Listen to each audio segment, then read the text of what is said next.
disappointment of the past is gone. The 45-year drought is over. The Los Angeles Kings are indeed the kings of the National Hockey League. They are the 2012 Stanley Cup champions.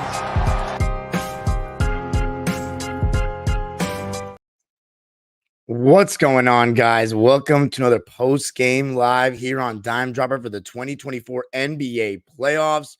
Before we get started, you already know the drill. Make sure you are subscribed on YouTube for all things NBA and LA sports, and of course, LA basketball.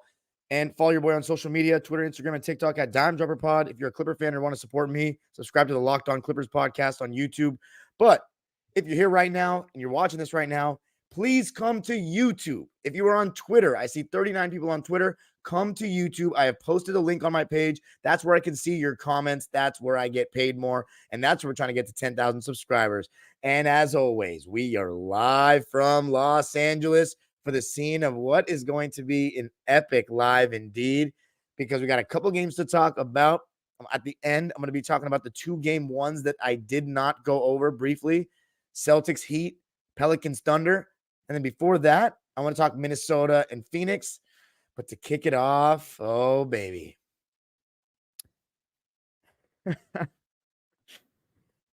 This was one of the funniest games I have ever seen in my entire life. There was a certain sense of like, we've all seen this movie before. We all knew how it was going to end. But the sad part is the people involved in the movie weren't actors. I think everybody seemed to know what was going to happen tonight as the game was going on. Neutral fans, Nuggets fans, Laker fans. The only people that didn't know were the Laker players themselves, that it looked like still believed for at least a half. And then after that, they started to realize what everybody else realized, that this Nuggets team just has their number. They can walk them down whenever they want. They had them right where they wanted them the entire night. And there's a certain level of inevitability and chemistry and confidence that this team has now that reminds me of the Spurs of the past, or even the Warriors for a bit. Like, they have the best player in the world. They have as complimentary a number 2 as it gets. And to be honest, tonight just showed us even more, even though we already knew it, it doesn't get much better in a complimentary number 3 that's not a star than Aaron Gordon. I mean, they could not have found a better fit alongside Jokic and Jamal Murray than that guy. So, yes, there's a lot to be said about just how good the Nuggets are, but this is also a Los Angeles show. And there's a Lakers side of the story as well. And let me tell you something, guys. I've been wrong about a lot of things. And with the Clippers, I've been a little all over the place this year. But you know where I've been spot on this entire year? And I don't toot my own horn like that. The Lakers. I told you they weren't a championship team all year, guys. I've been saying it. Anthony Davis does not have the shot creation to be a true number 1 for me. I think he's gotten better as a passer, but I think the way the Lakers don't involve him as games go on, I don't think that's a team that empowers him to be a better shot creator down the stretch. And then LeBron just doesn't have the legs to play defense and play all-star level basketball throughout the game and then close at 39. No 39-year-old has ever been asked to do that. And just because he's 39 doesn't mean that he can. And when you look at the other guys, they failed miserably as well. Last year, Austin Reeves and Rui Hachimura played well in the series against Denver. But D'Angelo Russell was the one that totally shat the bed. And he had a chance to prove to everybody that he was going to be different this time around. He's been playing some great basketball lately. And boy, did he fall flat. And in the second half, they literally just walked them down. I don't know what else to say about it, but there was a certain level of you just knew what was going to happen. Jokic that was surgical, man. He had his finger on the pulse of the game the entire way. It's just crazy when they get to that two-man game between Murray and Jokic as the game goes on. It's so impossible to guard. I see some Laker fans on my timeline talking about they should have made adjustments. No adjustments were made. Bro, what adjustments? Besides the fact that Ham definitely, I think, went too guard heavy, as we've seen so many times this season. I mean, Torian Prince getting 20 minutes was a little much. He wasn't doing enough to warrant that. Spencer Dinwiddie getting 22, a little ridiculous to me. I know D'Lo was giving you nothing, but to me, you just got to live and die with your best players. That's my personal opinion. Spencer Dinwiddie has not warranted 22 minutes in any way, even though he's been a little better in this series. I get not even like what that was the most pointless move I've ever seen. It was the most pointless move because they were like, okay, Gabe Vincent's been hurt. Let's get some extra ball handling off the bench now that we've put Reeves and D'Lo in the starting lineup. But he has done nothing. And I said it was redundant and stupid. They needed some more defense, maybe some more athleticism and speed. Spencer Dinwiddie's a guy that likes to run the pick and roll in the half court and chuck up shots as like a sixth man. The Lakers need more of that. They can stagger D'Lo, Reeves, and LeBron. I just think it was very pointless to bring him. And then let's just talk about the second half.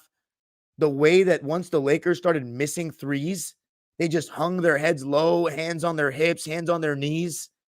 They knew they were done. I want to say I'd never seen anything like that, but I never thought I would see the Lakers this dejected. You know, all season long, it's been, we're going to get back to playing the Nuggets. They've been talking shit. We've been hearing it. Who's your daddy? All that. Well, as I said, when we first got Kawhi, daddy's fucking home, bitch. And that's what happened. I mean, Laker fans are actually all admitting it. None of them are being unreasonable. At least the ones I follow, none of them. They got walked down.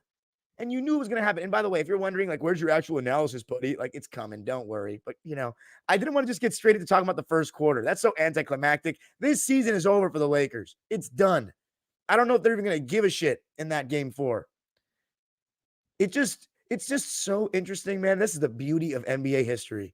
In 08 and 09, Kobe, he could do whatever he wanted to these boys. Whatever he wanted. If you watch, I rewatched game 4 of the 08 series 2 years ago with my boy. The game was close. Denver was going to finally get a win. It's like Iverson and Melo aren't about to get swept. And the way Kobe took over that fourth quarter, it was just like laughable. Just laughable. You just knew it. You knew it was coming. And now that's the craziest part, is that I'm starting to talk about Denver like I used to talk about the Lakers. And like we all as Angelinos used to talk about the Lakers. Oh, but they got Kobe and Powell at the end. They're going to get it done. Kobe's going to find a way. Nuggets fans should have the same arrogance with Jokic and Murray are going to get it done. It's amazing. And that's when they just ooze championship confidence and aura in basketball to me. You know, I am not, despite the fact that I'm a Clipper fan and I've never experienced a championship as my team, you know, I still don't even have my NBA. I've never, you know, I'm still an NBA finals virgin. I watch basketball and I can see a championship team on the screen. And Denver is very much that. And, you know, before you talk about all the complementary pieces, it always starts with that dude. And they have had that dude, but they didn't have that other dude for 2022 and 2021.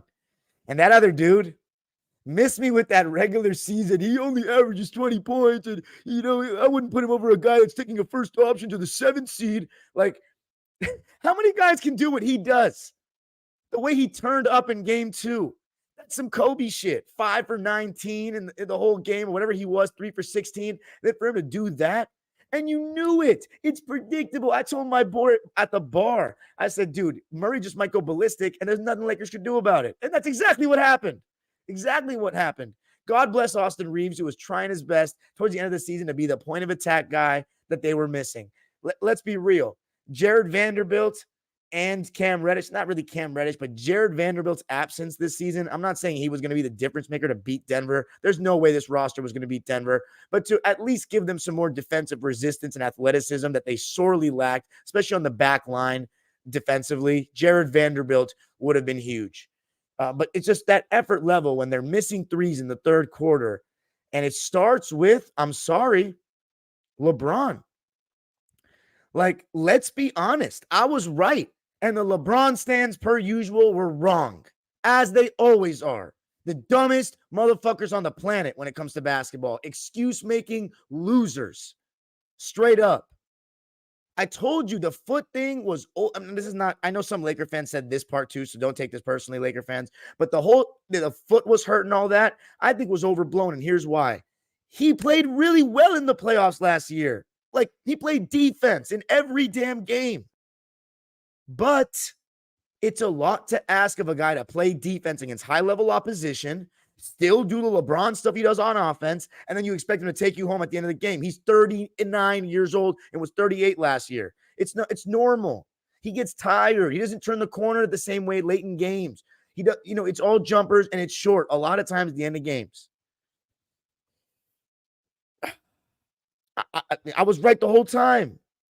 I was right the whole time about these dudes. LeBron's had an incredible career. But that was LaQuit style tonight. Added to the list, by the way. It's not just when he's old, he's done this. I've called it out, and that's why he can never, ever be my GOAT. Ever. I don't care. Yeah, the supporting cast let him down massively. But you know who let everybody down? You know who was let down the most? Anthony Davis. Anthony Davis was let down by everyone. Everyone. LeBron looked defeated, turning the ball over, running. He did one of these passes. One of my favorite players that I coach does this. I love the guy. I'm not going to shout him out by name, but when he doesn't have confidence, sometimes he'll toss the ball to a teammate and walk into the pass because he's just trying to get rid of the ball. One time LeBron got in the paint and he saw AD and just gave him the ball when he had KCP on him. And I'm not saying that LeBron was scared or anything, but I don't see LeBron, unless it's a dribble handoff, drive into the middle of the floor and then toss it to somebody like that and run into him as he's passing. That was weird. And then he started turning the ball over and missing his jump shot. His three ball that has been so good this year did not come through. I just don't give me these excuses about, oh, he quit because of this. Oh, the paint was packed in this. Bro, he was good in the first half. Maybe he's just old. Let's call it what it is. I said he's not a top 10 player in the league anymore before the season. I said he's 11th. Dude, the fact that he's even in this conversation at his age is unfathomable, okay? Let's give him his flowers. But it's done. It's over, bruh. I'm not saying his career's over, but he ain't winning rings. And this Laker team, they have to make changes. It's either you get a third star next season or you break these two up. I would keep Anthony Davis, especially with the way he's looked health-wise. Because, man, I got so much respect for LeBron, to be honest. At the end of the day, I still do, even though I think he's quitting too many playoff games for my liking when we're talking GOAT and stuff like that. He's a beast, and that's been a pleasure. I've watched him more than any player I've ever seen. He was my favorite player as a kid. It's been a ride, dude. It's been a ride. It's going to be emotional when he retires for me, for sure. But his stands are just toxic, man. I'm going to get to clown them in a bit. Let's get to the game a little bit. Let's talk some actual ball.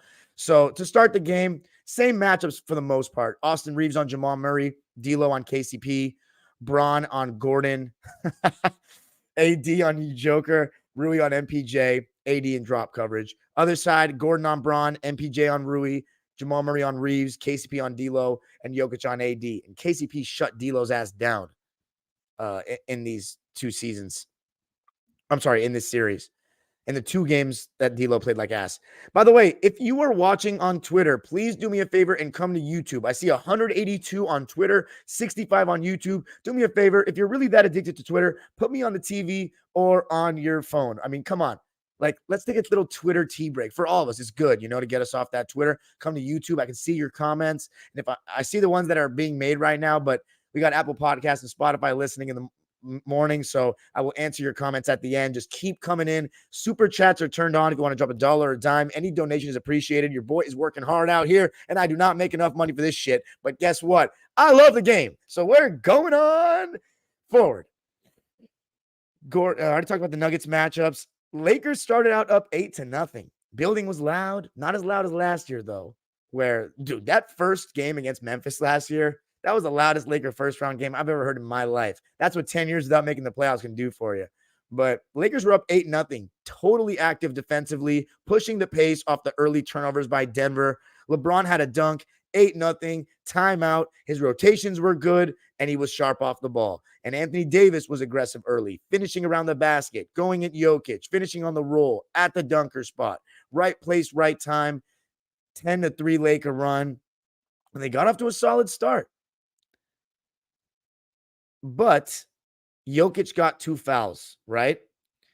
The Nuggets started going with Peyton Watson and Aaron Gordon guarding AD. Sometimes they threw some doubles on him at the post, or doubles at him in the post, and then sometimes single coverage. Here is one thing that really pissed me off, though, as a basketball fan. And Laker fans, I think this made a difference. There was one possession in the midst of that 2 fouls where AD was being guarded by Jokic, and Jokic had 2 fouls. And the Lakers went to D'Lo AD pick and roll with like Jokic in drop coverage. Throw AD the ball and let him ISO on Jokic where he's cooked the entire series. But instead you want to run a high pick and roll. And that is not the coach's fault, man. Your players should be smart enough to know, look, the best player in the world has 2 fouls, and our best player that's hot right now is being guarded by him. Fuck the pick and roll. I mean, come on. Where's your common sense? And so many people commented on Twitter at me, and they're absolutely right about it, that so many teams don't try to attack dudes in foul trouble anymore. They just want to keep playing pick and roll, spread pick and roll. When in doubt, spread pick and roll. Well, what's the answer to global warming? Spread pick and roll. How can we cure cancer? Spread pick and roll. That's the answer to everything these days. Oh, how do you counter a zone? How about some spread pick and roll? I just think it's like, yeah, it's so efficient to do it, but like, come on, man. Let's be a little bit smart and adjust to the defense once in a while, the flow of the game. Anyway, they blew an opportunity there. Now, Peyton Watson, he had some good moments to help defense in that first quarter, 2 blocks. And I thought the Lakers did a good job of staying in front of Jamal Murray in the first quarter, causing him to take some tough jumpers. But if you're looking at it from Denver's perspective, Jamal was just kind of settling. Another guy that was broke was Christian Brown to begin the game. And in this series, he has not been hitting from 3 at all. And I've been talking about him this season that I don't feel like he's made any leap in which I thought they might have needed for these playoffs, but they still look like by far the best team that I'm watching. Christian Brown was 0 for 2 from 3 tonight, 2 for 5 from the field in 17 minutes, 5 points, 2 rebounds. That was a +6. I don't have much to say about him, but I don't think he ended up having a bad game at the end. Austin Reeves, he actually started the game well. He was getting downhill and actually playing bully ball, going right through guys' chests. Talked about the first game. He wasn't aggressive enough. Second game was pretty good, better, but then didn't make the timely shots when the Lakers kind of needed it. And mind you, he has been guarding Jamal Murray all series, so that's taxing.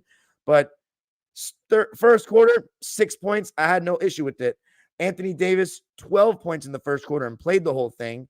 And then Rui Hachimura, 5 points. And I was thinking, man, looks like Rui, all he needs is 3 more points. He'll have his series high. LeBron, 8 points on 4 for 4. So Lakers came out great.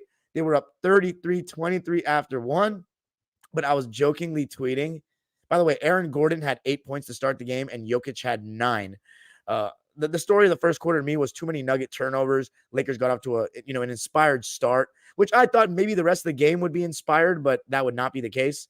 AD came to play, though, to start. So did LeBron first quarter. And then Aaron Gordon and Jokic the same way for the Nuggets. Obviously, Jokic just doing his thing, posting up. And when you double one pass away with Jokic, it's just like suicidal. But when you double Jokic in the post, it's basically suicidal. And you know what's so hard is you have to stay attached to Aaron Gordon at the dunker spot, LeBron. Because the second you give him an inch, Jokic has a window. And when Jokic has a window, he threads that needle. Lob or just a dump off. His misdirection is incredible. He'll take a look at a shooter and then slide it over to Aaron Gordon. And, I mean, I have not seen a trade, an acquisition for a role player as good as that in God knows how long. Like a guy that complements the stars so well, but also a guy whose skills and best attributes are perfect around this cast. It's very much like the Andrew Wiggins situation. Like he was looking like he was a bust. You know, he had a lot of hype coming out of Arizona, became the guy that was known for having an incredible performance in the dunk contest. And now he's been the 3rd best player on a championship team and might be again, back-to-back, 3rd best player on a championship team. He guards the best players at the point of attack. He is that low man protecting the rim to help Jokic. He is an athletic player that complements the craftiness and not so above the rim of Jokic. And he's such a great lob threat in that dunker spot. Appreciate you, Eric, beyond the numbers with the super chat. But yeah, it's just such a great complement of talent. Then you have MPJ stretching the floor. And guys, like, I look at these games from a coach's lens because, you know, I do coach the youth level. And obviously, I'm not saying I can be an NBA coach, but it's schemes, right? I don't know what to do about Denver. I legitimately do not know how to guard the stuff when they have those guys on the court together. It's like an unstoppable combination because Jokic takes advantage of smalls. More than anything, it's that Jokic takes advantage of smalls and he's such a good passer. And then Murray, he counters everything. So Lakers are up by 10, and I was jokingly tweeting that the Lakers have won every first quarter of this series. Second quarter, Jamal Murray at times was hedging on LeBron James pick and rolls, and then a couple times he switched. The Nuggets, they didn't play DeAndre Jordan in this game, which was smart. They went with Aaron Gordon at the 5, and the Lakers countered by not playing Jackson Hayes. They went with LeBron at the 5 and tried to switch everything themselves, and it just was a little bit soft, a little bit weak. It felt like they were just getting kind of beat on the glass. D'Lo had one of the roughest 30-second stretches I've ever seen somebody have in a playoff game. He had a bad turnover where he tried to lob it over the top casually, and KCP intercepted it. Then he took a 3 that was contested and absolutely not a playoff shot by any means. And by the way, what's a playoff shot these days for these guys? Because it's just willy-nilly shot selection in a lot of these games because the 3 ball is the 3 ball and analytics and stuff like that. But it's like, what happened to every possession counts? If some of my players that chucked up, I mean, they're not NBA players, but some of them chucked up some of these shots just by principle, they're getting a talking to on the bench. D'Lo, and then on top of that bad shot, he gambles for a steal, gets beat, and then Jokic finishes a layup on the other end of the floor. I mean, it was just an absolute momentum shifter. And you know what else was hurting the momentum? Spencer Dinwiddie had 2 chances to make wide open threes in that second quarter that could have pushed the lead to 10 and just gotten the crowd going more. In the playoffs, it's all about momentum, especially when you're at games, you can feel it. And after the first quarter, man, this Laker crowd was quiet. It sounded like game 2 of the Clippers game 2. The second quarter of the Clippers game 2. Quiet. LA fans, I don't think they've done great so far, both sets. Andrew Kassar says, great show, man. I appreciate you, Andrew Kassar. You're very loyal. You're in here every night. You're the man. But yeah. Torian Prince, bad decision-making. Took a terrible step back. One time he got somebody in the air and he didn't step in. He sidestepped and didn't even get a shot off. Then one time he completely missed LeBron on a baseline cut. The guy, he did his job and his role over the course of the season when he became a bench player. But he was, for whatever reason, I don't know what kind of things he was doing to Darvin Ham on the side. Like, you know, I don't know what he was doing behind the table, or under the table. But he got way too much playing time this season. I mean, he's a solid like athlete and a decent backup player on a basketball team, but he's not a very high IQ basketball player. I'm just going to put it that way at the NBA level. The Nuggets went to a zone for a bit. And again, when in doubt, high pick and roll. I mean, they just kept running high pick and roll, no ball movement. My 11 and 12-year-old team will play better zone offense than the Lakers and some of these, these teams. I mean, just, you don't move the ball to both sides of the half court. You don't get the ball in the high post. You don't have anyone in the high post. I mean, it's just disgusting. But Lakers, moral of the story in the first half was they weren't up enough. LeBron was finishing everything around the basket, starting to post up a little more, had 4 points from the post, but his jumper wasn't really going yet. But as the second quarter ended, Jamal Murray got going a bit, and Gordon was everywhere on the offensive glass. There was a couple times LeBron fell asleep on that baseline, or Aaron Gordon made him pay with cuts or the lobs or the offensive rebound. In the first half, Anthony Davis and LeBron James combined for 30 points. AD had 16. LeBron had 14. And Austin Reeves had 10. So you'll take that. I mean, you could have, if Austin Reeves had made one more shot in the first half, he would have been shooting 50%. But 40 points from those 3. D'Angelo Russell had a donut, and the Lakers were up 53-49. But the thing was, it's just 53-49. And that is just too close. I said it again at halftime on Twitter. The Lakers have won every single first half of this series because you just knew the script. You just knew it. In the second quarter, by the way, the Lakers shot 41% from the field, but they shot 0 for 6 from 3. And a lot of them were pretty solid looks outside of that one that D'Lo took was just horrible. But the other ones, I think they were pretty decent looks. I think it was one LeBron took that was way from the left wing, kind of deep. That one was questionable as well.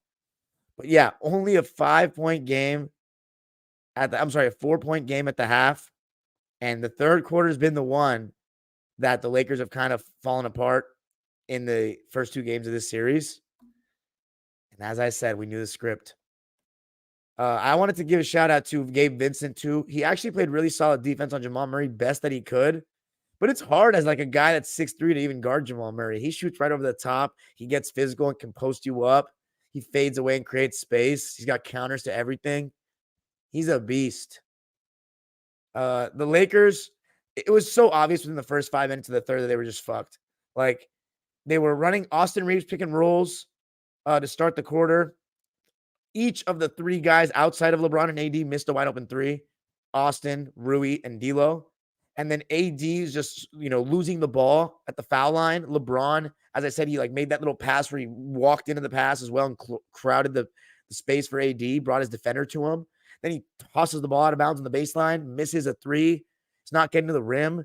When he got to the rim, he would miss. I mean, lazy transition defense from everyone. And I knew there was one sequence where Rui caught the ball low. It was a bad pass, and he still shot the 3. And I was like, nope. Because also the momentum was going against them. And then MPJ in transition, you knew it was going in. I called it. You could feel it. There were so many plays. I was sitting with one of my homies today watching the game, and I could just call things because I've seen this before. I've seen playoff basketball for so long. You can just tell when momentum is shifting. And as I said, playoff basketball is all about momentum.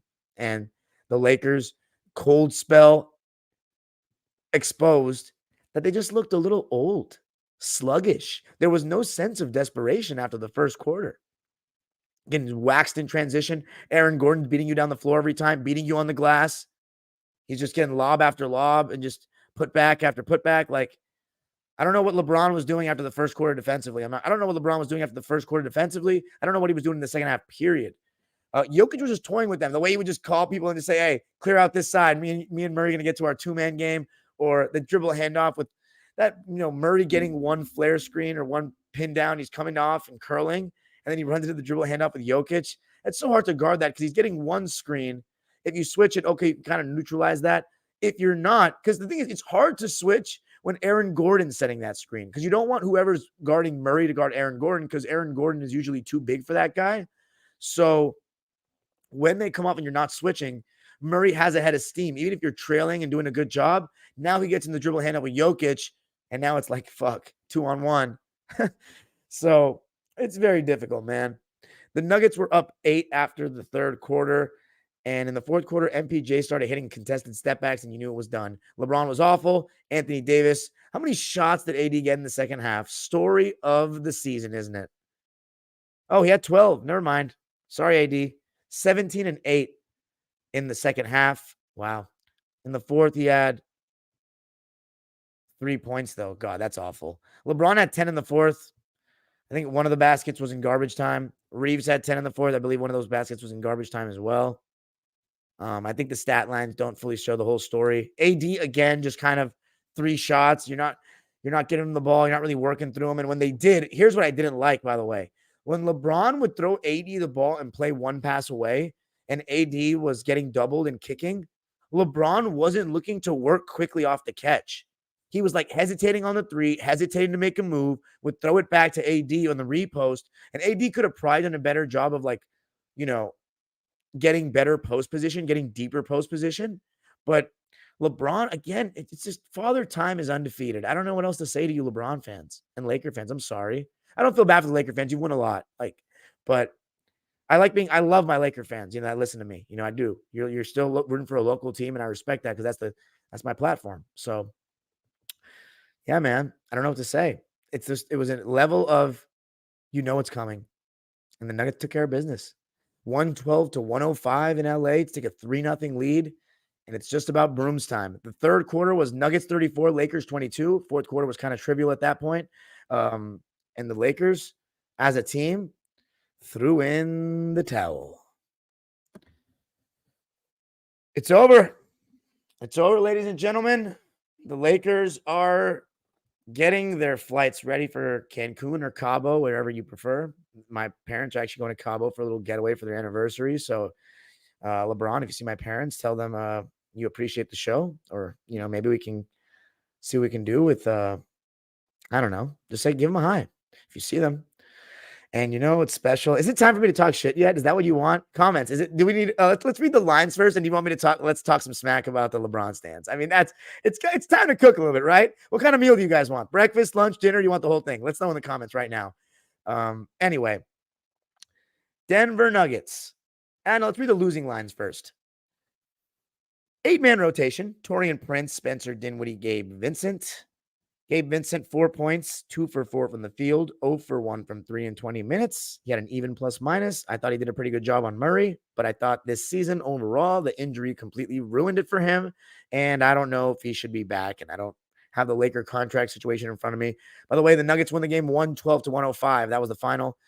Spencer Dinwiddie, 22 minutes, about 10 minutes too many, in my opinion. A lot of heavy guard lineups for him, which has been a criticism all season, but I don't think the Lakers have much depth at the wing without Jared Vanderbilt. Of course, it was a decision to not play Jackson Hayes, but they went small. You're trying to, keep the defense out of rotation, but Hayes has not been bad necessarily. I think it was worth a go maybe in the second half when you saw that first half didn't go too well. And the Lakers did not take advantage of the non-Jokic minutes at all. There was no urgency with that, it seemed. They couldn't get to the rim outside of like AD. But AD against Gordon didn't really do much. And then they doubled when they had Watson on him when Jokic was out of the game. I'm telling you, if they'd gotten 3 fouls on Jokic, that could have changed a lot. But hey, stupid will be stupid. Spencer Dinwiddie had 8 points, 2 rebounds, and 3 dimes. No turnovers. That sounds all great. 3 for 8 from the field, all of them to the basket. 0 for 3 from 3. And they needed more. Taurean Prince, 7 points, 2 assists, 3 for 7 from the field, 1 for 4 from 3. Not good enough. About 7 minutes too many. And then the starters. D'Angelo Russell. Oh, brother. I've defended you all year. Hey, thanks, Lulu. Love the Lakers, Rose. Don't forget to actually sleep tonight. Thank you. Oh, I know your last name now. Anyway. D'Lo. Yeah. I've been defending him all year, and he's played such good basketball the last 2 months, but he choked when it mattered most, just like so many said he would. He played well in game 2 and still had some big, I think he had a couple of turnovers in the fourth quarter, but I'm maybe mistaken in the second half. 0 for 7. I had a donut for breakfast today. And D'Lo had a donut tonight. 0 points. 2 assists. 0 for 7. 0 for 6 from 3. I do, however, despite the only 24 minutes in the stinker, think he should have gotten 30. It's the do or die. He's helped get you somewhere. Trust that his shots will fall. You probably want him taking more than 7 shots in a do or die game, just given the way he's played this season. But that's no excuse, man. He didn't play well. And I don't know if I don't know if he can show his face anymore in Los Angeles with this. A lot of talk. He didn't perform. Feel bad for the guy. Rui Hachimura, ghost, quiet, both ends of the floor. Played great against the Nuggets last year in the series. Has not brought it this year. 5 points, 2 for 4 from the field. Austin Reeves, I thought he had his best game of the series. I honestly think Laker fans are being a little harsh on him. I don't think he was good enough in the second half, but I think they should look to. I actually think he should stay personally. I think he has potential to be a piece of a championship team down the line. He was 1 for 5 in the third, though, and he just picked a bad time to go cold. He was 4 for 4 in the fourth, but as I said, just didn't feel impactful. Didn't feel like 10 points in the fourth like that from Austin, but not quite good enough. Stat line, though, is 22 points, 5 boards, 3 assists, 4 steals, 0 turnovers on 8 for 17 shooting, 2 for 5 from 3, 4 for 4 from the line. Just a very solid stat line, but I think you could have asked for a little more. He had 41 minutes played, Maybe could have even played 2 more. And then LeBron James, the guy is just a master of the stats. He and Wilt Chamberlain have found a way to disguise their poor performances with the numbers, and that is no different in this game. 26 points, 6 boards, 9 assists, 2 steals and a block, 3 turnovers, 12 for 20 from the field, 1 for 6 from 3, only 2 free throw attempts, 1 for 2, and it wasn't one of those games to me that LeBron got no calls like that. He played 42 minutes, and that looked like that was all he could handle. He was awful in the second half. Absolutely awful. Both ends of the floor. How many rebounds did he have? 6? Yeah. It's not good enough for a guy that rebounds usually much better than that in the postseason. In the second half, I want to see his stats.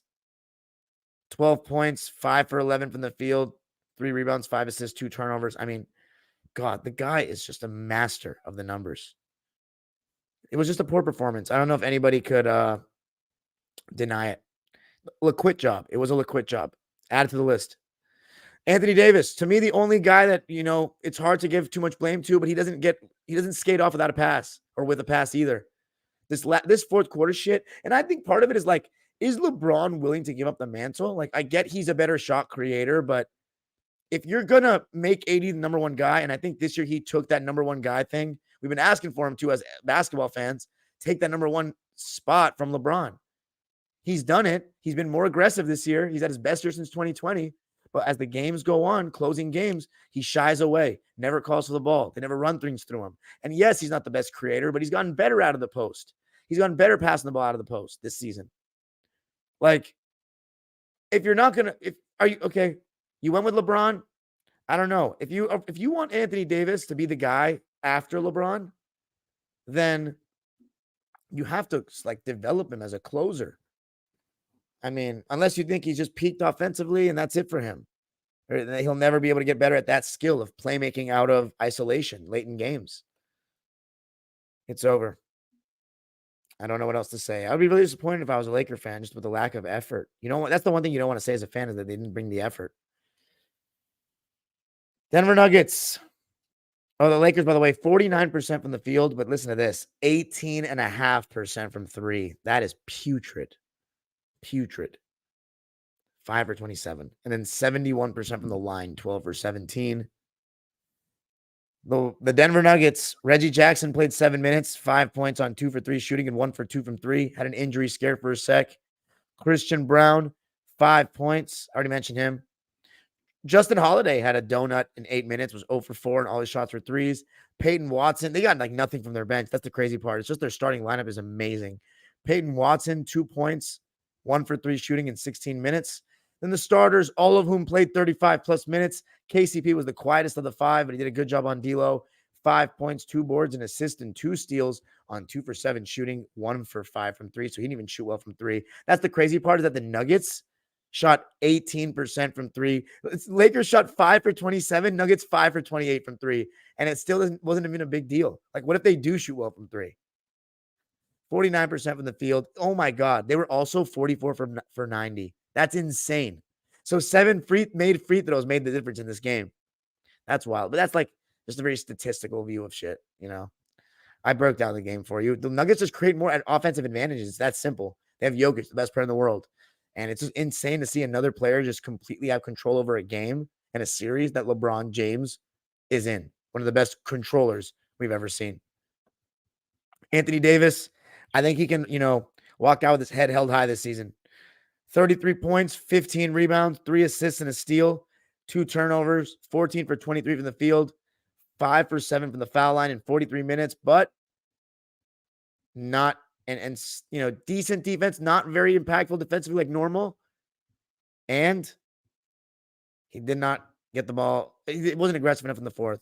So as I said, you play LeBron ball in the fourth every time. It's LeBron pick and roll. It's LeBron dictates. It's not playing through AD because you don't trust him as a playmaker. Fine. This is what you get. And I don't know if that's Ham or LeBron. As far as Ham, he completely dropped the ball this entire season. He went away from what worked in the conference finals run last year. He took the whole season to figure out what was already known. And it hurt their record. It hurt for them to find out, okay, maybe LeBron and AD can't lead us to a championship anymore without another star. For LeBron after the game, so Darvin Ham, he should be gone. It's over. They should have never hired a rookie head coach in the first place for a team with LeBron James and Anthony Davis in a win now mode on it. That was a huge mistake by Genie. But here's the thing. You can't tell me that LeBron and AD didn't sign off. He's a young black coach, and that's what seems like the trend right now. Ty Lue, Jamal Mosley. That was this one. JB Bickerstaff's not that young. Is he? Ime Udoka, Joe Mazzulla. You know, this is starting to become the new trend. The young black coaches starting to possibly take over here, which I'm always in support of, but it's a rookie head coach. LeBron has had 3 different coaches in this era in 6 years. So that's like every 2 years, the coach changes. I know you wanted Ty Lue, but you wouldn't ring with Vogel. The problem is you wanted Westbrook, and that's just somebody that Vogel didn't want. It's like, you know, LeBron and Anthony Davis need to take accountability as well. It's not just Genie and Pelinka's fault. Like, it's time to either get a 3rd star or you're making a trade. I hope LeBron's gone. He takes his stands with him. Darvin Ham should be gone, but now it's time to cook up. I had my oven, you know, on, what would he say, preheated? We preheated that oven to 800 degrees. All right, LeBron stands, you fucking losers. It's time to get into that. I think tonight, you know, man, if you know, you guys are the guys. The most poetic thing about this all is you are the poster boys for shitting on the past. You do it to prop up LeBron instead of just making genuine arguments and saying, you know what, I think LeBron's the best because I watched him play and he's my favorite player and he's done these amazing things. But instead, you detract from the past. You try to poke holes through the greats of the game and the eras of the game that have built this goddamn beautiful sport of basketball.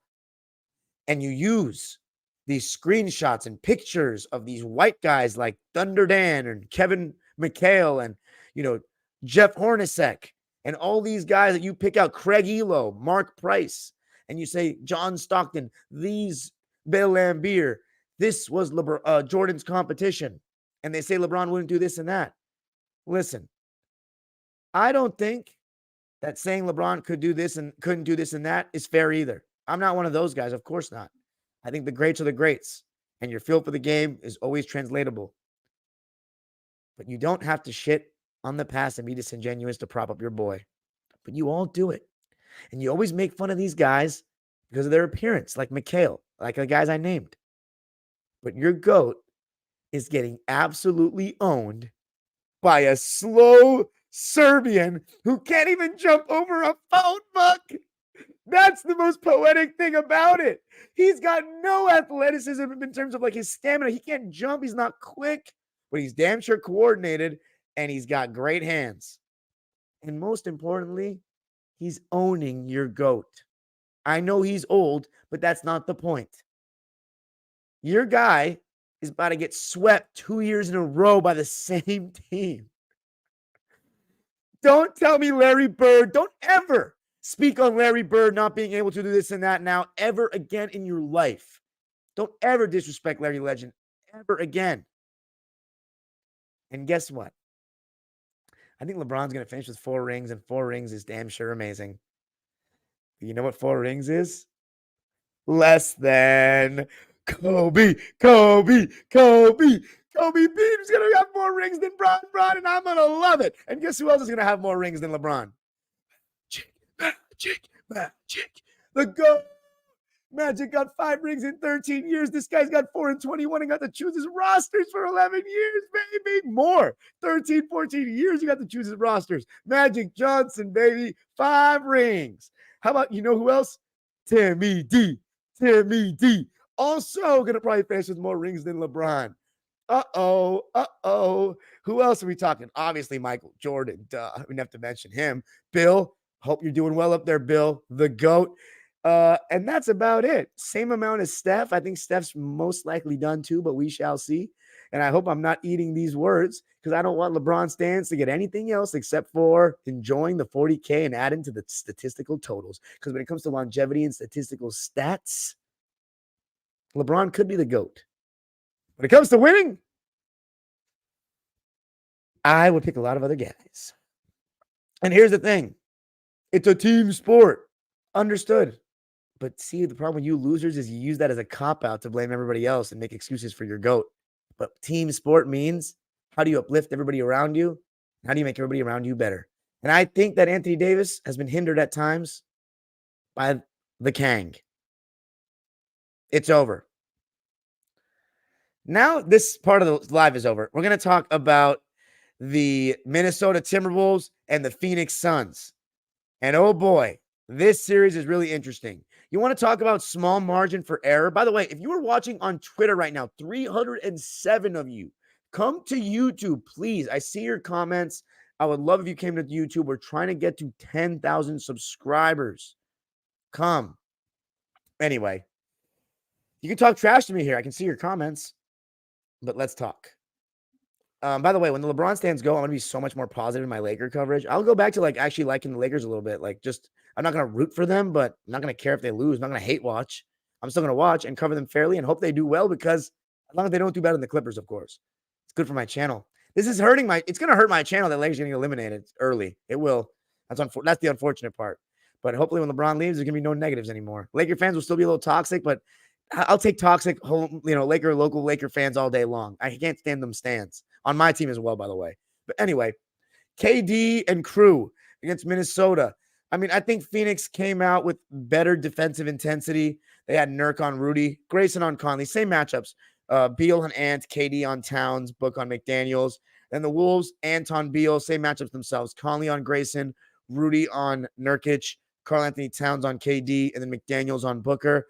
And they went up 8-0 early, and it starts with Anthony Edwards on both ends of the floor. Some really good defensive possessions in the beginning of the game, and then made a 3 with Nurkic and drop coverage. The Suns had 5 turnovers early, and you just saw the Wolves defense doing what the Wolves defense does. But the Suns showed a level of physicality in the first half of game 2 that they did not show in game 1. And it was just a defensive-minded first quarter overall. KD was 1 for 4 in the first. Devin Booker was 2 for 7 in the first, and he played the whole quarter. And the Suns shot 35% from the field and 20% from 3 in the first. Gobert was 4 for 4 in the first, and Ant played the whole quarter, but only started out a little hot. He only had 5 points in the first quarter, and there was a lot of free throws on both sides. So it was kind of a slugfest in a way of a first half. So, I'm sorry, first quarter. The Phoenix Suns were up after 1 by a score. Actually, were they? 21-24. No, the Wolves were up 24-21 after 1. In the second quarter, I thought Beal started to get going and pick and roll. Obviously, Gobert in drop coverage. So at times, if Beal can get a clean look coming off those screens, you'll take that all day. And somebody who has been awful this season, but I think actually had a solid game in this one, was Drew Eubanks. I think he did a good job rolling and finishing strong, and his rotations and defense were not actually that bad around the basket, in my opinion. If I have any Suns fans listening, please let me know what you thought of that. Maybe I'm way off base, but I mean, 8 points on 4 for 8 shooting, 2 steals in 17 minutes, and he was +9. I don't think he was actually that bad. But Mike Conley, he had a really good bounce back game. He was 1 for 10 in the first game, and he was aggressively cooking drop coverage. 10 points in the second quarter, some floaters, some threes, and making some good pocket passes as well. 10 points or 12 points for Conley in the second quarter, and 9 for Jaden McDaniels, who was doing an amazing job attacking closeouts. And that's the thing about the Wolves. With Karl Anthony Towns having a size mismatch a lot of times down the court, and of course Anthony Edwards and the gravity that he has, you get those 2 feet in the paint, and you get the defense in rotation. And Devin Booker, all game long, shitty closeouts, fairly poor off-ball defense against McDaniels. So many times just got beat very easily. That being said, the Suns, they weren't exactly down too much at halftime. It was 50. They were actually up 51-50 at halftime. Kevin Durant had 11 points on 50% shooting at the half. Devin Booker had 13 points, but he wasn't shooting well. He just got to the line a lot. And then Eric Gordon was given some good. And I think he was very good in this game, EJ. He had 7 points in the first half. And Beal, kind of a similar story to game 1, where he was so quiet in the first. I mean, 0 for 4 in the first, and then the second quarter, 3 for 5. So he started to get going a bit. But just 7 points for Beal. You needed more. You needed more from all of them, quite frankly. And in the second half, very similar to the Nuggets, the Timberwolves took over the third quarter. Grayson Allen got injured, by the way. I wonder how many minutes he ended up playing. 17. So we'll see about next game for him. Ant-Man at one point was 1 for 7. And again, it was very similar to game one in the sense that he got going the first couple of minutes and he was pretty involved. And then as the game first half went on, and like especially the second quarter, he was fairly quiet and was letting Mike Conley and other guys work, Karl-Anthony Towns. But then all of a sudden the Wolves went on an 8-0 run and Ant was kind of at the forefront. And the refs completely changed the way they called this game in the second half. They went from calling absolutely nothing to calling everything. And the Wolves are just more physical. Even though the Suns, I think they may have beaten them on the offensive glass because they were getting a ton of offensive boards. Okay, 11-10. So the Wolves evened it out. Because in the first half, the Suns had 6 offensive rebounds. So the Wolves 5. Amazing. Jaden McDaniels had 4 of them. So there you go, as I mentioned. But, man, the Wolves are just more aggressive. They got Ant-Man that can get downhill. They have Karl-Anthony Towns. They're just attacking the paint more. And the thing about the Suns that I told you about before the season even started is they're 3 players. It's kind of redundant. They all love to get to the midi. They have great pull-ups, but they're not getting to the rim enough. And I know Gobert's down there, but we can't talk about Gobert until you're beating the initial defender. KD does not get to the rim anymore. It's just all pull-ups and mid-ranges, which I love, but it's kind of like you're a 2-level scorer. And then Devin Booker doesn't get to the rim enough. And then Bradley Beal doesn't get to the rim enough. They don't really have a true point guard. They don't have enough point of attack defenders. They don't have a very good big rotation. Minnesota, like we've seen all season, is just the better team in every way. And the Suns are going to need their big 3 to play like all-stars all on the same night to win. And then some. There's no margin for error. It looks like they're about to get swept for real. So Kevin Durant, I told you guys 2 years ago, this motherfucker was never going to win a ring as the number 1 option, clear cut, ever. He's amazing. Top 15 player, top 20 for sure all time. It's not as easy to win a ring as number 1 as people think. And, he had some years in his prime where he chose to go to Golden State, and it was debatable. KD and Steph, we're going to have that argument till the cows come home, till we're, 80 years old. Everyone's never going to agree who the best player on that team was. Like we can all agree who was the best player on last year's team or the Warriors in 2022 or the Bucks in 21. So KD, man, it's been a pleasure, but I just don't think he's going to, I'm going to be right on that too. He's not going to win a ring as the best player. He doesn't get to the rim enough anymore. And again, he can do it against these weak defenses in the regular season, but against the high level, he's not blowing by. It's like Kawhi, the same thing. Paul George to a degree. I'd say Paul George and KD about, you know what? I think Paul George actually still can get by guys a little more than KD. I just think he pulls it back stupidly. KD's a lot more, I don't think KD is making bad decisions. Like, I don't think he's settling. I think he just legit doesn't have the same speed. Paul George, he makes bad decisions. KD simplifies his game much more than Paul George. But Devin Booker is the one I'm so disappointed in. Like, they got the Suns in the bonus with 4 minutes and 30 seconds left in the third quarter. As I said, the Suns were shooting a lot of jumpers. McDaniels was attacking closeouts, and it was just a dominant third quarter by the Wolves. They outscored the Suns 28-20. But again, they were only up by 7 going into the fourth. Let's look at some of the third quarter stats. Third quarter. Kevin Durant 1 for 6, played the whole quarter. And this is when he started missing, and a lot of it was short. Again, LeBron's old, Steph Curry's old, KD's older now too. It's a new generation. It's time to pass the torch, and I'm excited about it. Bradley Beal had 5 points. Devin Booker, 5 points. This is not enough. They shot 38% from the field in the third. 38%. Like, you shot 6 for 16 from 2. That's good. Like, the Suns shit in the bed. And then Towns had 8 points in the third. He was starting to get aggressive. And then Ant-Man didn't even shoot well in the third, but he got to the line 6 times. As I said, a lot of free throws, 11 of them in the quarter for the Wolves, free throw attempts, and they made 10 of them. But fourth quarter, man, this is when the Wolves just buried him, and the crowd was unbelievable yet again. Again, one of the only silver linings, EJ was better offensively for the Suns, but 2 straight Devin Booker turnovers and basically a third where I think he either ran into someone's space or just wasn't working quick. Oh, he held onto the ball like the entire possession and got locked up. I mean, it was insane to watch. I've been so disappointed in Devin Booker because I had him in my top 10 going into this year. He's been a joke. Last year in the playoffs, he was insane. He's getting clamped by McDaniels. Absolutely clamped. He's not getting to the rim. He's turning the ball over. His defense has been lazy. He's getting punked. Like, it's been awful. He was so bad in that second half, I can't even begin to describe it. Let's see what his stats. Let's see if it's another case of like misleading ass fucking stats. Second half, Devin Booker. 3 for 5. Oh my God, so misleading. But 7 points, and that's not good enough, is it? 4 turnovers. That's not misleading. I like Devin Booker's game. Don't care for that whiny dude, though, in general. But man, a joke. Kevin Durant, 1 shot attempt in the fourth. Bradley Beal, 1 for 3 in the fourth. Devin Booker, 1 for 2 in the fourth.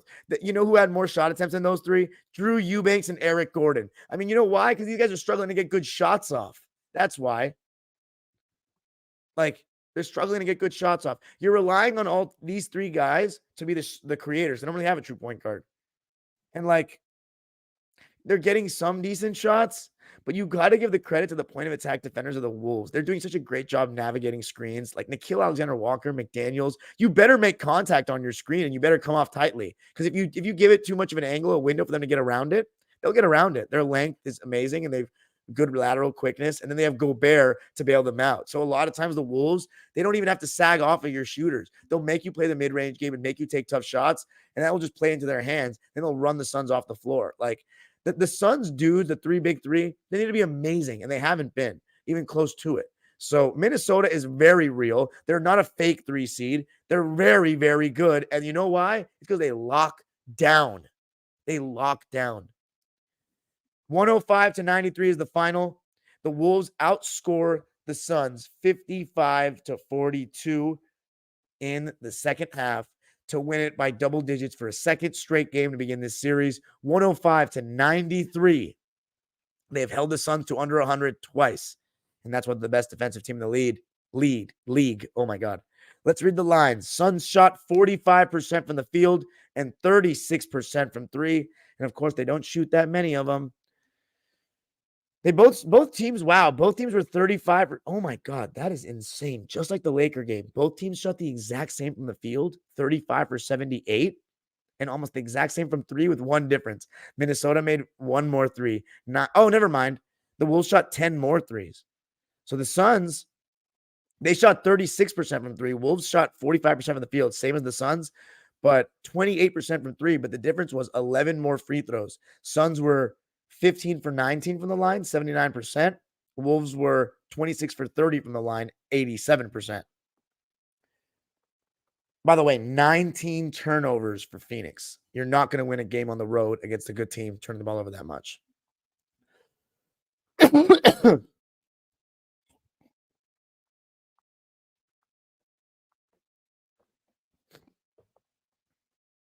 Sorry. I was doing my best D-Lo impersonation.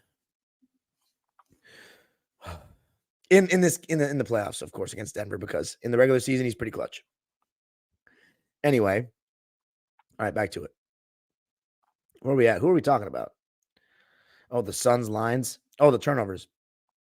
So, yeah, too many turnovers, but let's read the Suns lines, right? 8-man rotation with Eric Gordon, Royce O'Neal, and Drew Eubanks. I mean, that's not very ideal for a bench, but they had 23 points between Gordon and Eubanks. Royce O'Neal didn't even get a shot off. Again, as I talked about, when you have such good point of attack defense and a rim protector, you don't even need to sag off the shooters. 0 for 0, 0 points, 4 rebounds, 1 assist, and 2 turnovers. Drew Eubanks, already mentioned his stat line. I thought he was actually pretty good. Eric Gordon, very good as well for me, but defensively he offers nothing. 15 points off the bench on 5 for 9 shooting and 3 for 5 from 3 in 23 minutes. Then the starters all played 17 minutes or more. Grayson Allen shot 2 shots. They were both threes, made one of them, 3 points. Then he got hurt. Yusuf Nurkic, 10 points, 14 rebounds, 4 assists. I mean, I think he's done what he expected him to do, but I think Nurkic is a backup center on a championship quality team. That's a pretty good stat line, though, but 3 turnovers isn't good. 5 for 11 from the field. A shot at 3 that was completely unnecessary. 0 for 2 from the foul line. Then Bradley Beal, I mean, just not good enough in any way. 14 points, 4 rebounds, 6 assists on 6 for 17 shooting, 2 for 4 from 3, and 0 free throw attempts. I don't even remember Beal getting into the paint. Then Booker, he's just been absolutely terrible. 20 points, 3 boards, 5 assists, 2 steals, and 6 turnovers on 6 for 13 shooting, 1 for 6 from 3, and 7 for 8 from the line. Didn't get to the foul line in the second half. 20 points is ridiculous. Then KD, 18 points, 6 rebounds, 2 assists, a steal, and a block on 6 for 15 shooting, 0 for 2 from 3, 6 for 7 from the line in 41 minutes.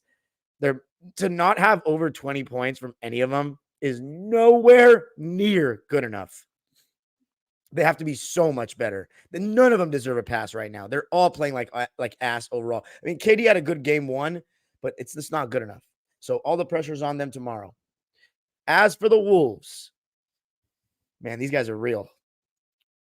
Monty Morris, 11 minutes, 2 points, 1 for 4 from the field, 0 for 3 from 3. Naz Reid, who won Sixth Man of the Year, and I approve, absolutely approve. I think he deserved it. He's been awesome all year, and I think the biggest difference between him and like the Norm Powells and Malik Monks is that he guards, gives him that defensive versatility. He can play the 5 or the 4. He didn't have a great game in this one. 5 points on 1 for 5 shooting, 0 for 3 from 3, and 3 for 4 from the line, which scares me if you're a Suns fan. You know, I hate the Suns though, so it doesn't scare me at all.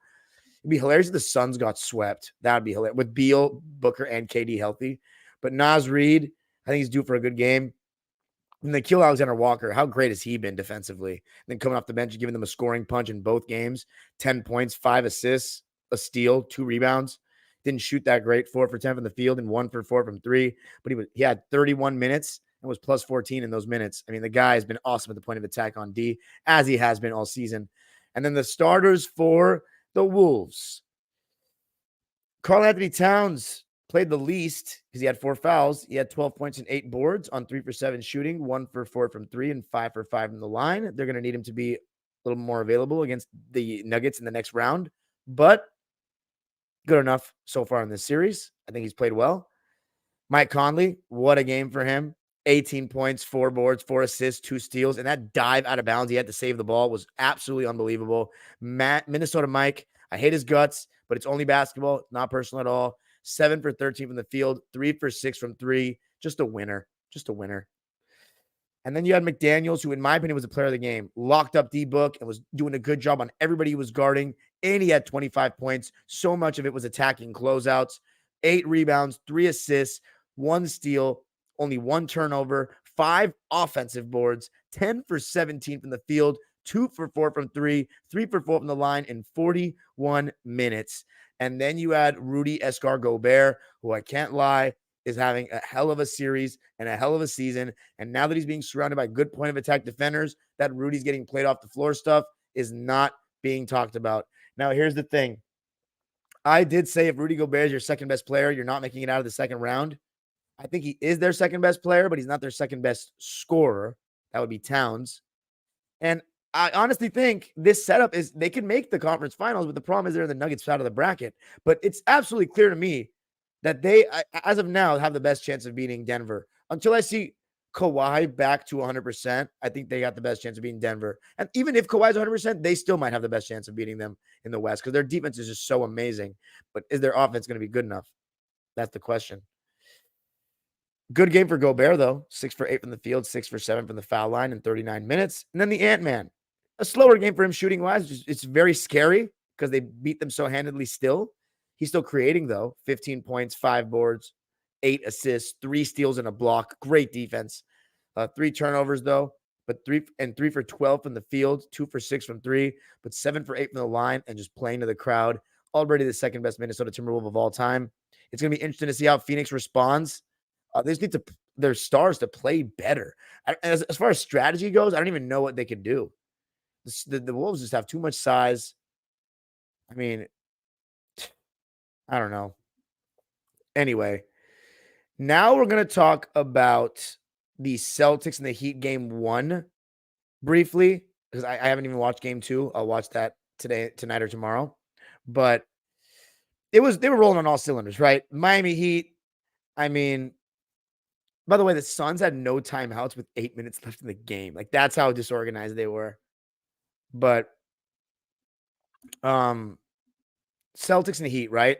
First game, it was domination station. The Heat just didn't have enough to keep up offensively. And the biggest takeaways for me was the playoff debuts for the Celtics of Kristaps Porzingis and Drew Holiday. And you can just see how much closer they're going to get them to winning the title. I don't think they're the needle movers. I think that comes down to the execution late game of Tatum and Brown. But Porzingis, when Bam Adebayo is switching on a Tatum, but you're putting your small or your wing on Porzingis, and Porzingis is doing what I've asked him to do for many years, which is be a big man, get into the mid post and turn and shoot over him, or, just work your way further inside, which he didn't do with Dallas. Rick Carlisle just kept him on the perimeter, and you're seeing how much of a mistake that was, because Porzingis was unbelievable in game one, just dominating, turning over the top and scoring, protecting the rim, switching out onto the perimeter. I mean, he was just spectacular, man. And Jaylen Brown was in attack mode right away. Had a beautiful spin move baseline. Tatum was hitting. He had his first ever playoff triple-double. And, it was special. Man, it was special. The Heat's, hero was bricking completely. But Bam was aggressive in hitting. The Heat slowed the Celtics down just a bit. But Peyton Pritchard and Sam Hauser came in and lit it up from three, especially Sam Hauser. And it's just, I see it with the Celtics, man, and I've said it all season long. They generate a bunch of good threes. When their threes are falling, they look unstoppable. But when their threes aren't falling, I don't know if they have a plan B. I think Porzingis is the key to that to some degree, posting him up.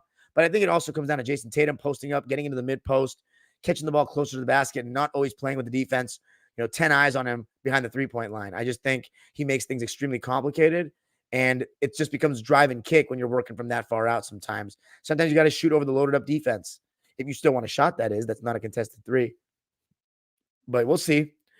It wasn't too much to bother them in game one with Tyler Hero shitting the bed like that. But Jaime Jaquez, it was a 7-0 run led by him in the third quarter.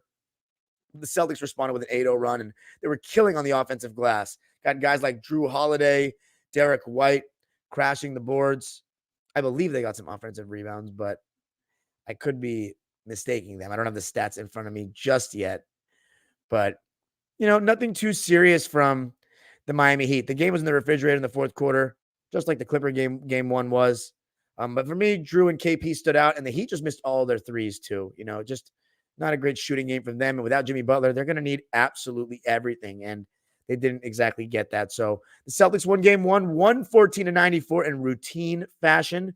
Jaime Jaquez, though, playoff debut. He's looked pretty good in all the postseason games so far. 16 points, 4 boards, and 4 assists on 8 for 16 shooting from the field. So go Jaime in 35 and a half minutes. Nikola Jovic, 10 points and 6 boards on 3 for 9 shooting, 2 for 6 from 3. That's not going to cut it in terms of shooting. He needs to shoot better. Bam, aggressive, 24 points, 6 boards, 3 assists on 10 for 18 shooting. So you'll take that from him. Caleb Martin, the Celtic killer from last year, absolutely not enough. 4 points on 2 for 6 shooting. He was 2 for 2 from 2, 0 for 4 from 3. And Tyler Hero, absolute stinker. 11 points, 4 boards, 4 assists on 4 for 13 shooting and 3 for 9 from 3. And look, it's going to come down to Tyler Hero without Jimmy Butler. He's the X factor.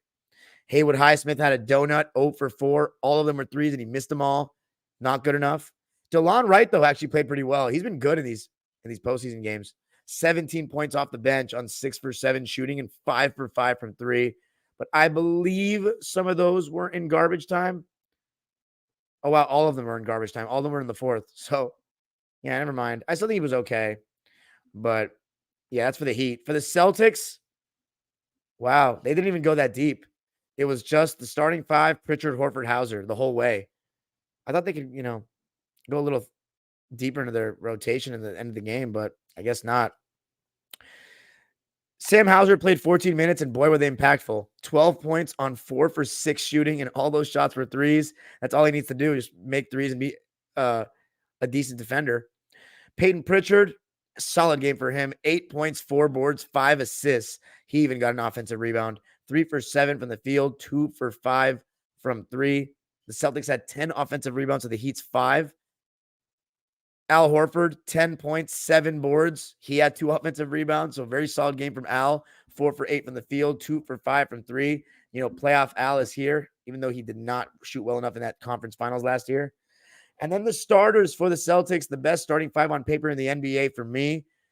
In his first playoff game as a Celtic, he did not shoot well, which is on brand, but man, he made an impact, no doubt about it, as he always does, defensively and rebounding. 6 points, 7 boards, 3 assists, 2 steals, 2 blocks, just 1 turnover. For Drew Holiday, he was a plus 13, 2 for 8 shooting, but he was 2 for 4 from 3, so 0 for 4 from 2.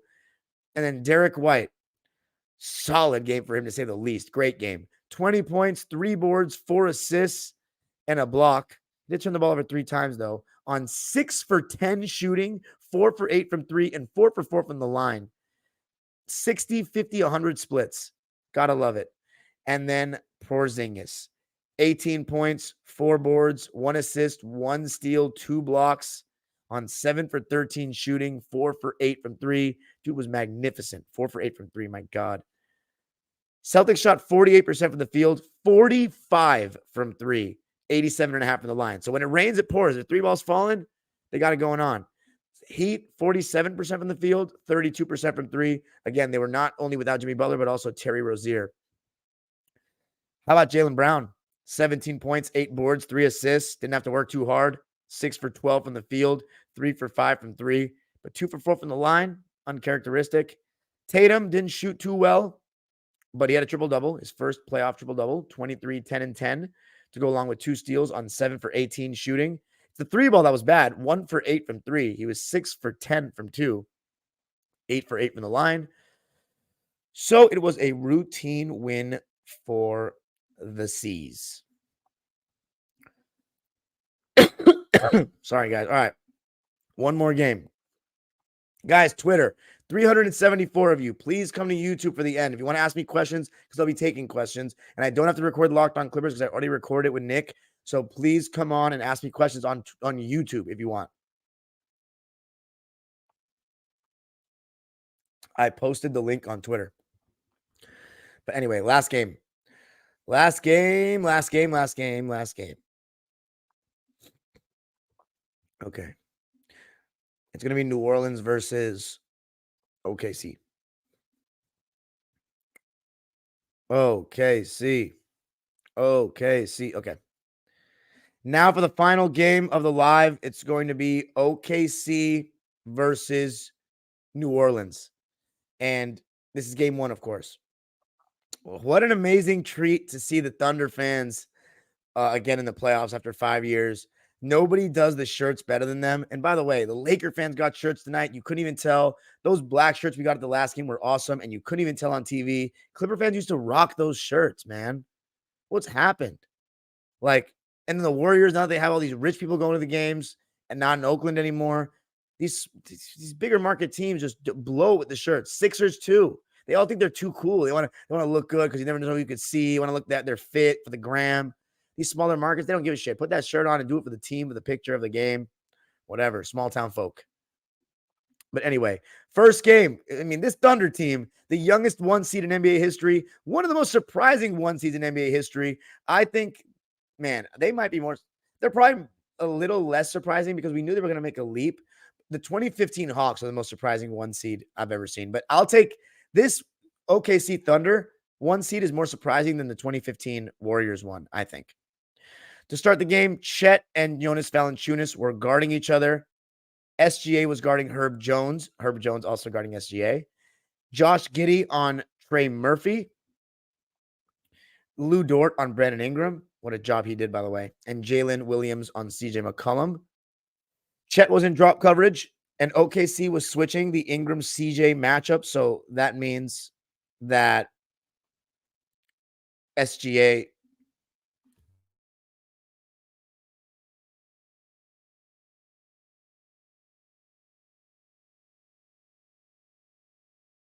Sorry, guys. My throat's dry. I haven't been drinking enough water. I wrote in my notes. OKC switching Ingram CJ. So that would mean that. OKC was switching the Ingram CJ ball screen action, which just means that Jalen Williams would switch on to Ingram and Dort would switch on to CJ, which of course the Thunder are going to switch that all day long. And also the same with Herb Jones. So that means that SGA was switching onto Brandon Ingram as well. Now, on the other side, JV was on Chet. Trey Murphy was on Giddey. Brandon Ingram was on J-Dub. CJ was on Dort. And Herb was on SGA. Jonas Valanciunas was in drop. And the Pels were switching same way, where if Ingram was switching on SGA, no problem. Trey Murphy, same thing. So they were guarding with those three guys and keeping CJ and Jonas, off of SGA, of course. And it was a slugfest because in the beginning of the game, both teams were very nervous, and you could tell. Jalen Williams threw a couple of rush shots up there, lost control of the ball. The nerves of the first game of your first playoff game is real. It's very real. The Pelicans went on a 7-0 run after they were down 4-7. But the thing is, both teams are going to play hard defense, because that's the one thing, with the ball in your hands, you could get nervous, but defense, a lot of it's hard work and effort, and both teams are good defensively. So you knew you were going to get some of that. SGA had, this is the first time we've seen, that was the thing I was looking at the most, was this is the first time we've seen SGA be schemed as a number one option in a playoff game. You know what I mean? This is his franchise now. This is SGA era of OKC basketball. So to see him lead his team being schemed by one of the best defenders in the league and Herb Jones, it was awesome. But he had 9 points in the first and looked like he was ready for the moment. Now, OKC went small with Kenrich Williams at the 5. They tried to switch everything. And one of the things that stuck out to me on the Pelican side of things was that Brandon Ingram could not take anyone to the rim.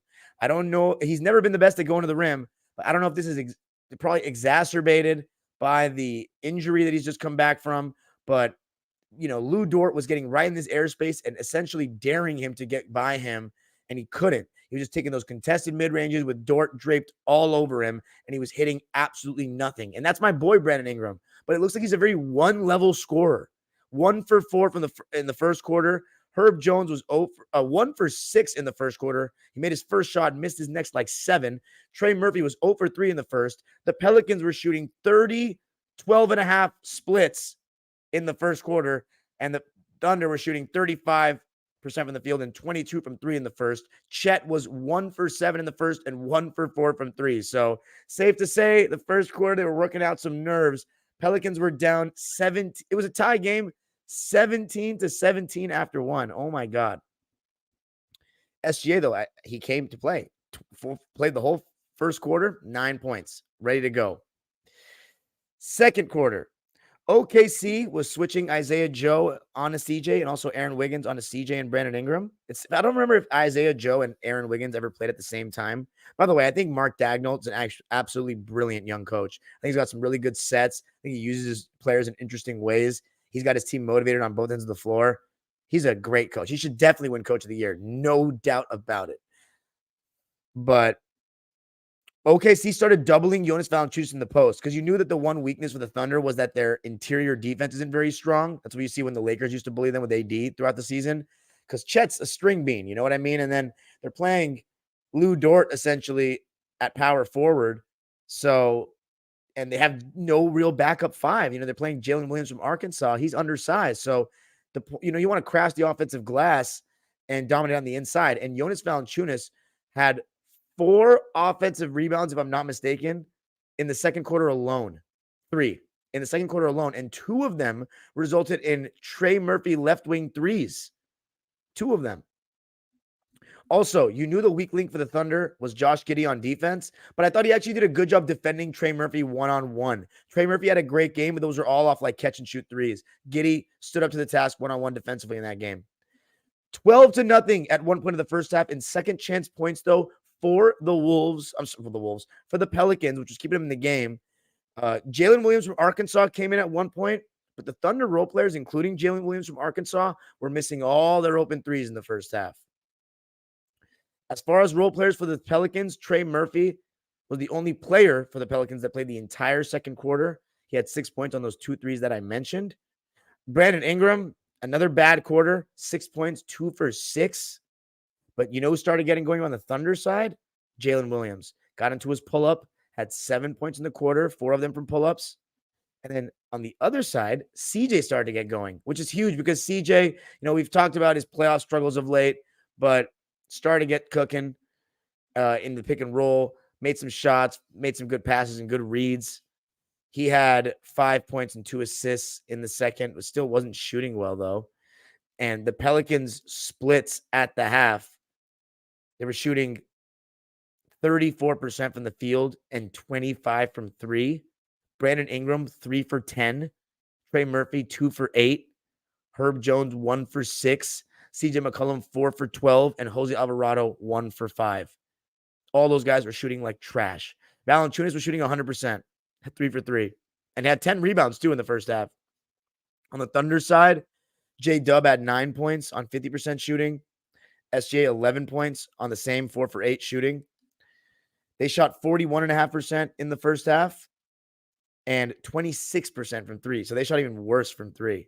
It was tie game at 43 after one. So both teams scored 26 in the second and 17 in the first. Third quarter, this game was like neck and neck the whole way. The Pels started switching CJ on a J-Dub, and the Pels wings were starting to make life tough on SGA, crowding him, getting ready to send help, loading up. So you just got to love like seeing SGA get schemed, by a good defense with great defenders. It's different. It's not the regular season where you're just walking into 30 every game. This is why I don't change my rankings till the playoffs, because I don't give a fuck about you beating up on these weak regular season teams or teams are load managing and there's injuries. We want to see you play again, which is ironic because Zion's injured, but it's still not an easy team to play against, even without Zion. So this is the big time. All the lights are bright. All the lights are on. Everyone's watching you, and they can adjust you every game. So they're gonna expose all your weaknesses. So the guys that have the least amount of weaknesses have the most counters, and you see what they are on the big stage. So I don't change my rankings till I see them in the playoffs. SGA has not proven anything in the playoffs yet.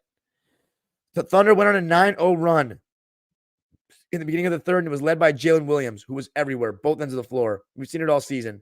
Getting to the basket. And one thing I love about Jalen Williams, he really is a three-level scorer. Mid-range pull-ups going both ways, can get to the rim, athletic, can shoot the three, and he plays defense. And they had a 9-0 run to make it 55-50, and the crowd started barking, and they did that, "Who let the dogs out?" And they just started barking. It was so funny. But Murphy on the Pelican side of things was the only guy, it felt like, on the team besides like CJ making threes. He had 10 points in the third quarter. As far as the Thunder, SGA was still aggressive in getting his in the mid-range. And one thing I love about SGA, he does not let the defense off the hook too much.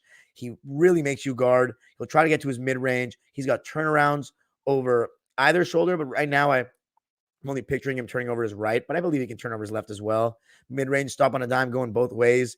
Amazing at getting to the line. So he was doing that. And then Lou Dort was crashing the offensive boards for the Thunder. Let's see how many offensive rebounds he had in the third quarter, because I remember at least 2. Lou Dort, 2 offensive rebounds in that third quarter. The Pelicans all of a sudden put Dyson Daniels in the game to guard SGA. OKC second half went with Kenrich Williams at the 5 again.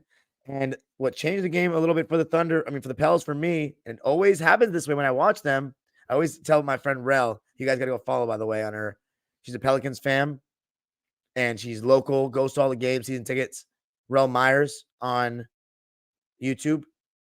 She always said, she calls out, obviously, because she watches every game, when Nance doesn't play well. But whenever I watch the Pels, Nance is that small ball 5 that allows them to switch everything more and tightens their defense, and he's more athletic than Valanciunas.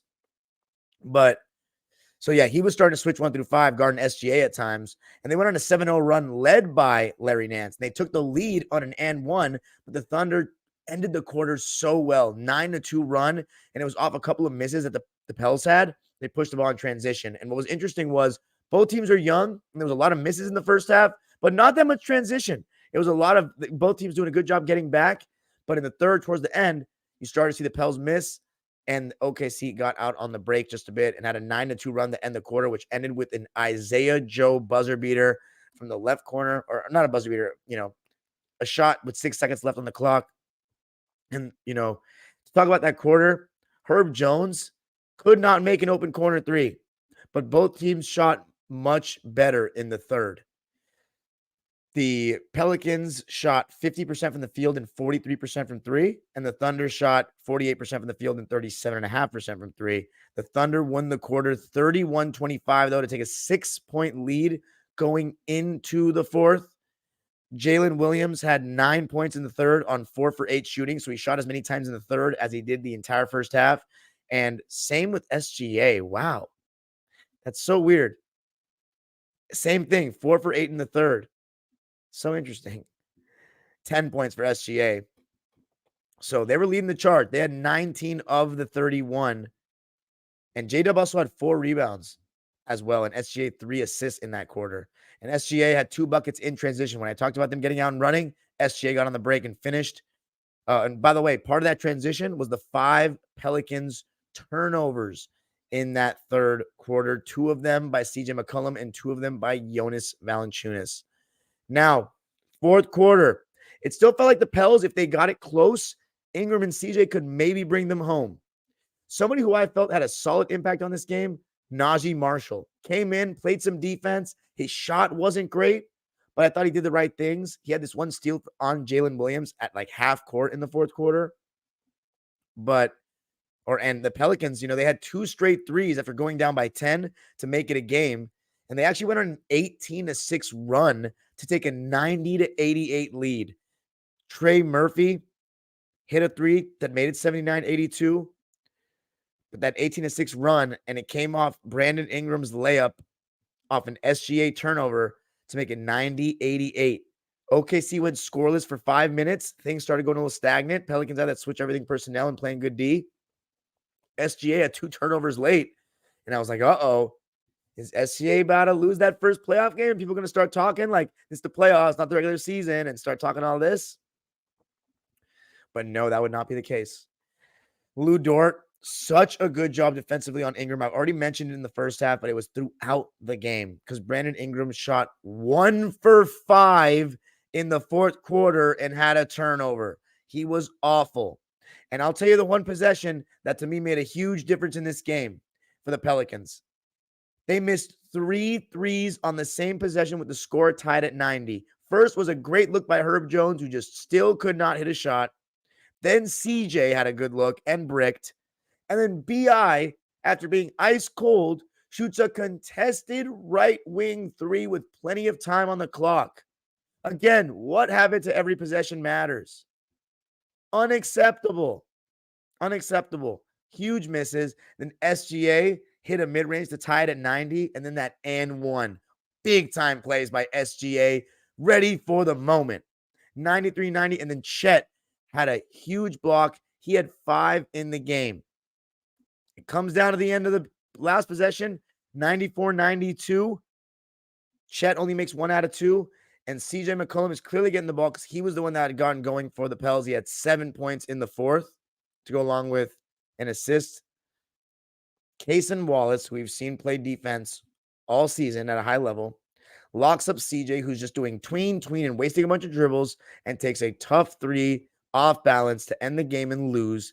The Thunder survive, led by SGA, 94-92.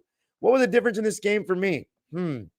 Well, the Pelicans shot 37.5% in the fourth, 25% from 3. They shot like shit in 3 quarters out of 4. You're going to need better shot making from your role players to win a game on the road. But it starts with Brandon Ingram. He is clearly either not 100% or just playing like straight trash. SGA had 7 points in the fourth. Jalen Williams and Trey Murphy were the 2 players who played the entire 3 players alongside CJ McCollum who played the entire fourth quarters for their team. SGA had 7 points in the fourth. Chet had 6. Jalen Williams actually had 0. CJ McCollum had 7. Brandon Ingram had 2. In my opinion, SGA being the best player on the floor is the main reason that the Pelicans pulled it out. I'm sorry, that the Thunder pulled it out. Having the best player on the floor in the playoffs is just massive. And then the role players just didn't do enough. But for me, Ingram was just terrible. I think there's nobody else that you can really blame more than Ingram. He was just awful. He really was. The Thunder shot 43.5% from the field, 31% from three. So not a very good shooting game. 10 for 13 from the foul line. Then the Pelicans, 38.5% from the field. They got 11 more shots off.